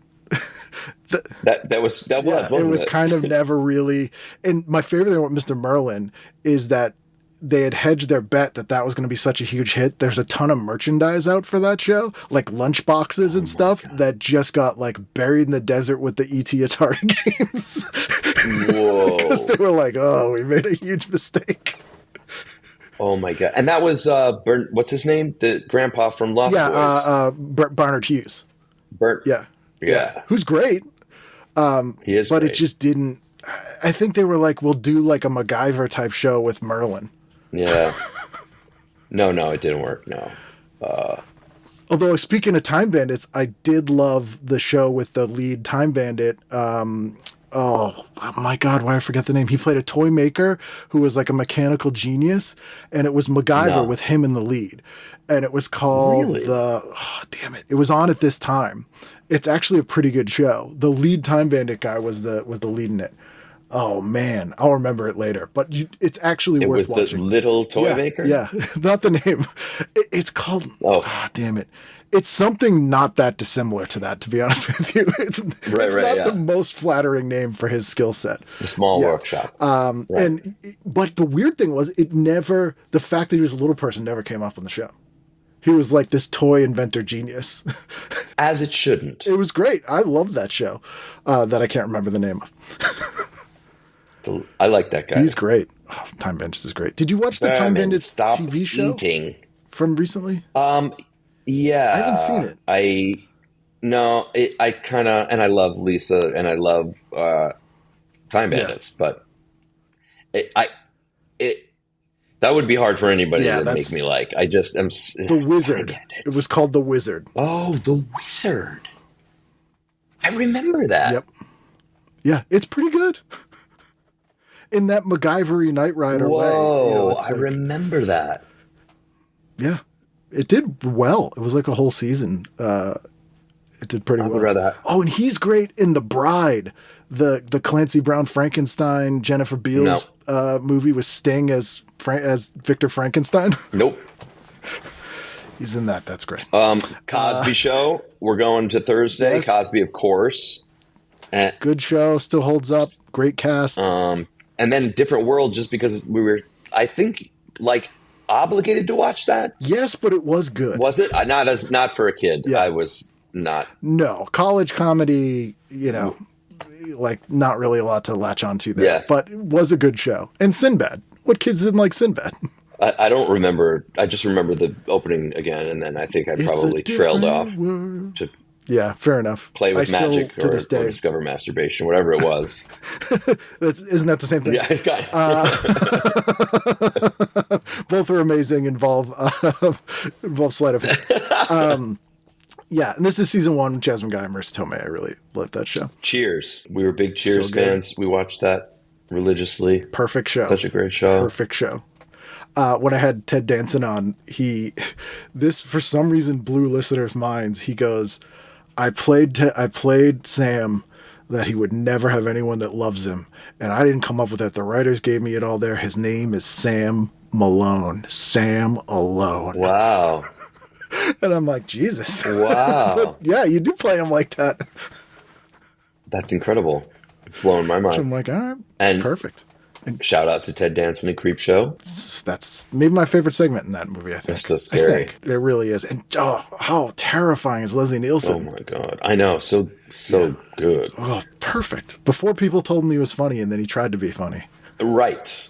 There was you got to be serious, man. Like Airplane Leslie Nielsen. Yes. Yeah. That's funny. Not Dracula Dead and Loving It Leslie Nielsen. No. Yeah. Even Naked Gun was really muggy.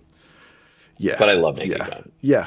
I do love Naked Gun too. But if you compare it to Police Squad, he's like way, it's night and day. And Dawn of the Dead's probably my favorite movie of all time. And I love that Galen Ross is in that segment in Creep Show. She's Ted Danson's girlfriend that comes back. Yeah. Scary shit. Then I'm going to Benny Hill again. Five Nights of Benny Hill. I mean, what are we going to do? It's on. And then then there's really nothing to do after 10 o'clock. Yeah. That's true. But I also put a star in Police Academy 4 down there because I'd probably be clicking into that, as well as Friday the 13th, A New Beginning. Police Academy 4. I love the Police Academy movies. I think 4 is where it starts to trail off. I don't remember do which one 4 is, but I did love the Police Academy movies as well. 4 is Mission Miami Beach. Yeah, that doesn't sound good. Which is the screen debut of Carrot Top. Oh, wow. Hot damn. Because they shot it in Florida. His show is so good in Vegas. Have you seen his Vegas show? I've never seen it. It's so good. No. It really is just... I've heard it is. It's just great.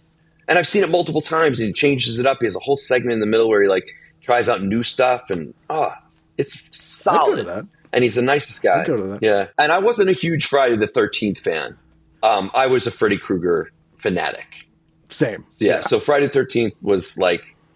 I love the imagination of Freddy Krueger and that world. Yeah. And Jason's I wasn't a big slasher guy. I'm still not. But 5 is the sleaziest one, The New Beginning. So 5 is a new... All right, so wait, that's the one after Final Chapter? Yep, that's the one with the fake Jason, who's the ambulance driver, who's actually... I don't even know if I saw it. Home. I'd have... Yeah, Nope. But it's not super memorable. Final Chapter where it's machete. The machete sliding down the face. Corey Feldman. The Savini effect. Yep. Yeah. Savini came back to kill off his creation. Yeah, and then they brought him back. Yeah, again. Yeah. Although 6 is fun because that's the zombie one. I don't remember that either. Was that when Lightning wakes him back up? Yeah. And he kills Horshack. No. See, I was almost mad at it. I was almost mad at Friday the 13th. It's silly. The opening credits, they parody James Bond. Like, it's from go that way. But I did like Freddy versus Jason. Come on. That was fun. That was super fun. That was super fun. You got what you want. You got what you went to see. This was not going to be a... You were not disappointed. No, this is not going to be an art film. So it wasn't going to be like My Dinner with Andre. No, it was not. It was like, we're talking... This is like Abbott and Costello versus Frankenstein or something. That's exactly what we want. Win, Lose, or Draw. Yeah. I really was a huge Pictionary fan, and I was a big fan of watching Win, Lose, or Draw. I'm over on Friday Loved now. it. Gosh, I just love that. Yeah. That's so cool. Burt Reynolds was great on that. Oh, I didn't know that. It was Burt Reynolds and Jim J. Bullock, I feel, working in every episode of Win, Lose, or Draw. But when Burt Reynolds would be on, it was so good. Perfect Strangers at 8 o'clock. Love Perfect Strangers. Physical comedy. And what is his name? Mark Lynn Baker or Balky? Balky. Bronson Pinchot. Okay. With his scene-stealing Beverly Hills Cop. Put him on the map. Right? Wasn't that before that? And now he just refurbishes houses in Pennsylvania in a Roman revival style. I mean, you say just, I say win. That's true.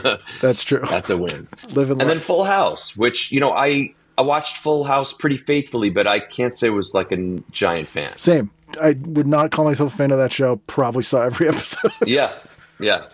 Which is so weird. And I'm friends with Jeff Franklin too, so I hope he doesn't hear this. Oh yeah, former stand-up as well. No, but I mean, Summer School. Come on, Summer School is the best. So Summer School is such a funny movie, such a good movie, and perfect. It's so good. I rewatched it just like recently, and every summer. Solid. Oh, do you? I do a Carl Reiner summer double feature of Summer Rental and Summer School. Oh my god, I love Summer Rental too. Wow, it's like perfect. Those are fun for the whole family. Wow. No, they're great. Everyone loves them. I'm watching the Smurfs. So this is your table. So I imagine this is your wife. This is your Are these your pants? I don't remember. It's a good base. But Summer School, is amazing. Like that. Oh my god, so funny. It is so good. And Mark is brilliant. Oh yeah, and he never really did comedy before that. He was a fairly dramatic actor, and he's so funny. Kirstie Alley's great. Everyone's great in that movie. Mr. Shoop, it's so good. I still to this day quote "Roll a Boogie Boy," which a guy says to him when they roll him into the jail cell on his roller skates. Some guy goes, "Roll a Boogie Boy." Oh, that's good. and somebody better call the school nurse. when Dave is in the courtroom and he goes, "You were a black Vietnam vet," and he goes, "War can change a man." That's right. Yeah, actually, Peter and I were talking about being Chainsaw and Dave for Halloween. Oh, do it, please. It's good, right? Please, for that's what's wrong with the world right now is you haven't done that. It might be. It could fix. It might fix everything. It possibly could. Also, my favorite joke in that movie when they're doing the test scores and Courtney she goes, "Is that the highest score?" He goes, "Well, no, the guy who spent 6 weeks in the bathroom got a 91." That was such. Oh my god! Yeah, he gets the pass and he comes back at the end. Oh, Yeah, Zipper got stuck. well, Zupa got stuck. Yeah, love that It's movie. so good. Yeah, Jeff Franklin, even if he didn't do Full House, like for Summer School alone. No, that's the yeah, Oscar. I was just remembered I did a week of shows with Saget years ago and became friendly with him, and he was such a good dude. And I was in San Francisco once, and I went to the Full House because like I had to, and I took a picture of myself in front of it and texted it to Saget, and he just wrote back, "You nerd." That's adorable. And I was like, "This is exactly what I wanted for a response. Thank you." Wow. Okay, and then at 9:00, I would probably tune in to see what People of the Sea is. Oh, what is that? I don't know. It's just something on Discovery. It's right after Discovery. Expedition to the Animal Kingdom, so it's not going to be good. Because my No, it's version gonna of be People for of sure. the Sea is good. It's not Neptune. In my King of the Sea. mind, People of the Sea is very good. You can I want pitch to that see show. Guild next. You know, Like Man from Atlantis with Yeah. with Patrick Duffy. Yeah, that's probably a boring thing, but sounds good. Yeah. And also Red Dawn is on. you know, C. Thomas Howell. Yeah. My God. The Hitcher.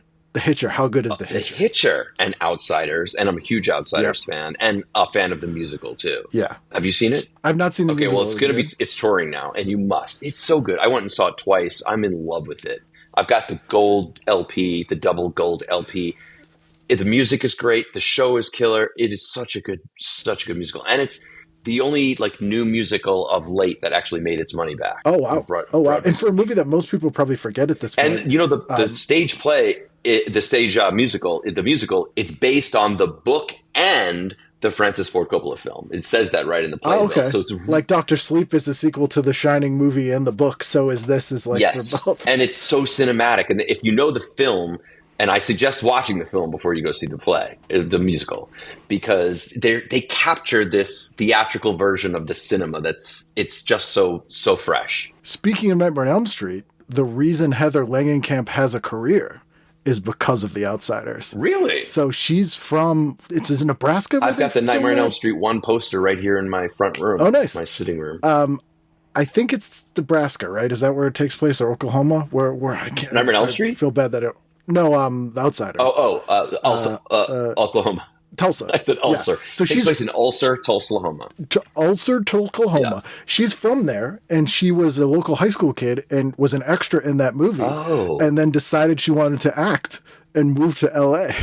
Wow. Nightmare on Elm Street was like the first thing she I got. have a prop from that original movie. I have the newspaper. Really? Yeah, the newspaper when they the delinquents. It's got the three of them on the front of the paper. There's someone's reading it on the bus after they save the kids in the church. Yeah. Do you know the band House of Pain? Do you recall Jump Around House of Pain? The rap group, the Irish rap group from the 90s. Well, they had a big like rap novelty song called Jump Around. And I know that Boy song. O'Connor, Yeah, of course. Yeah, he's one of the rappers.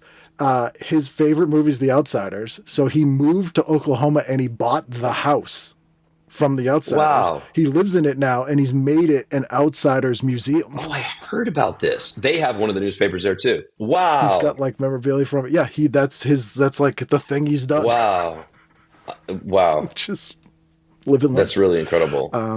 If you ever go visit, tell him I said hello. I saw Heather Langenkamp here for a screening of Nightmare on Elm Street, and she spoke afterwards, and she was adorable and amazing, and I've just loved her for so long. And God, when she came back in Nightmare on Elm Street 3, I just couldn't believe She's it. It great. was so cool. God, when that commercial came on for Nightmare on Elm Street 3, I couldn't wait to get to the theater to see that, which I saw in the theater, and I was so young. Same. Thank you, Mom. I Yeah, needed to same. see it. It was part of my development. But remember when she like hits her head and like falls back into the chair and she gets sucked into the chair? Yes, that was in just the disappears in the trailer. chair.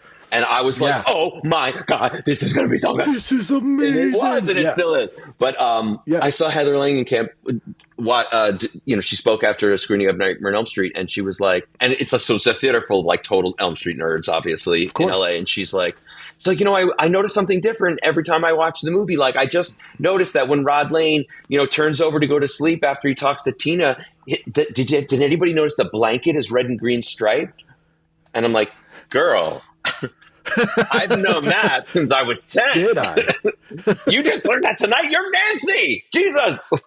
I was doing a stand-up show at a place called the Virgil, which I think is on Vermont. Oh, yeah. LA. I know Virgil. So, do you know that the police station for Nightmare on Elm Street's right next to it? It's a library. I'm probably going there tonight. No. So I literally parked for this show. I get out of the car and I'm like, it's the police station for Nightmare on Elm Street. And it is. It's a library, but it's very distinctive. And I parked like right where Rod's, in the basement there. Yeah. Yeah, it's right on Vermont. It's like on the same block as the Virgil. Oh, I'm sure my you can Google God. it. It'll tell you the address. Go. But that's, if you've been to the Nightmare on Elm Street I wanted house, to buy the house. I mean, man, we just I would have loved that. Because it was up for sale again, like pretty recently, like 5 years ago or something like that. Yeah, Bo Burnham was living in there. Really? Yeah, his girlfriend bought it. It's and they lived too in cool. there. Yeah, and it's right across the street from the Halloween houses. Yeah. They're like across Sunset. Yeah, for a while, like every time I'd go to LA, I'm like, I got to get a picture for the Nightmare on Elm Street house. Like, this is insane. I remember going to see the Amityville Horror House in Long Island, where I'm from. Because I was Long Island. The actual Lutz's house? Yeah.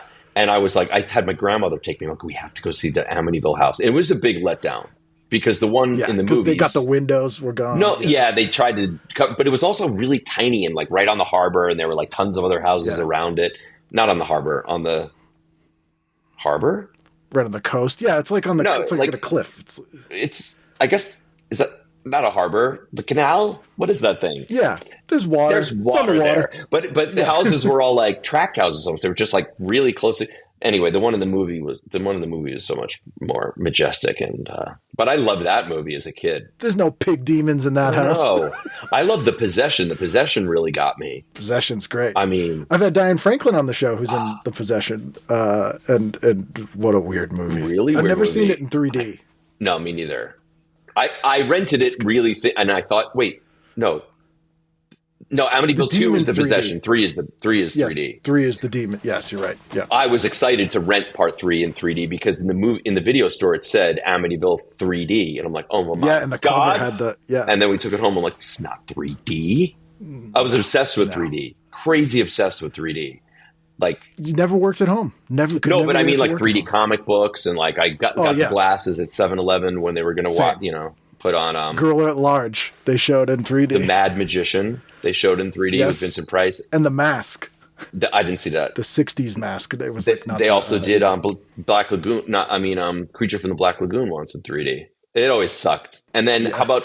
Do you remember Tale of the Three Crowns? No, there was this like 3D movie in the 80s, like Tale of the Three Crowns. I remember Metal Storm: The Destruction of Jared Sith in 3D, and I remember. And this wasn't the red and blue. This was like the polarized. Yes. So like when you were finished, you like had the worst headache.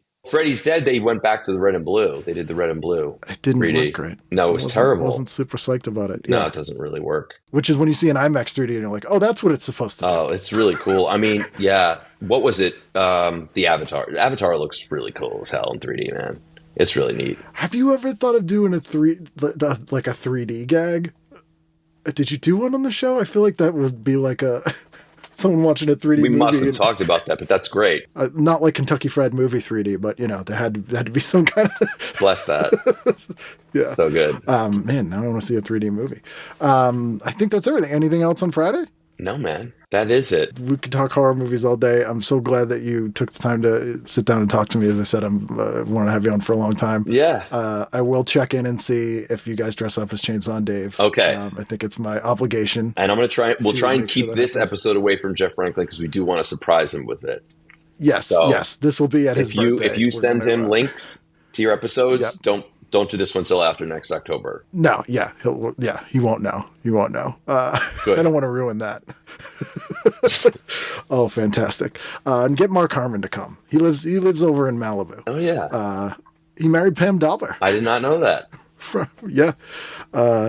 He saved a guy outside of their house in Malibu. Some guy crashed on the PCH. Really?